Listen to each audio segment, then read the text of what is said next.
খুলনা প্রকৌশল ও প্রযুক্তি বিশ্ববিদ্যালয়ের একাডেমিক কার্যক্রম ২৮ ফেব্রুয়ারি পর্যন্ত স্থগিত করা হয়েছে। বুধবার বিশ্ববিদ্যালয়ের সিন্ডিকেটের জরুরি সভায় এ সিদ্ধান্ত হয়।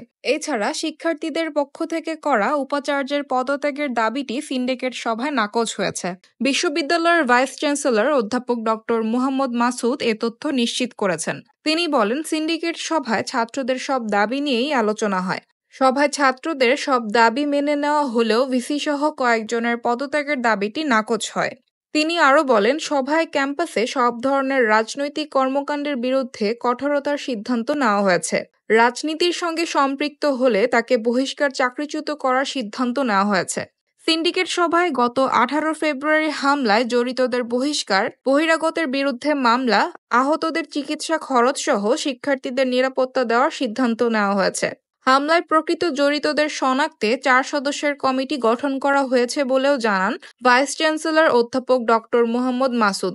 মঙ্গলবার রাতে ছাত্ররা সংবাদ সম্মেলন করে উপাচার্যের পদত্যাগসহ 5 দফা দাবি জানায়। পাশাপাশি দাবি মানা না হলে বুধবার দুপুর থেকে প্রশাসনিক ও একাডেমিক ভবনে তালা ঝুলিয়ে দেওয়ার হুঁশিয়ারি দেন। এর ধারাবাহিকতায় বুধবার দুপুর 1:30টার দিকে শিক্ষার্থীরা প্রশাসনিক ও একাডেমিক ভবনগুলোতে তালা ঝুলিয়ে দেন।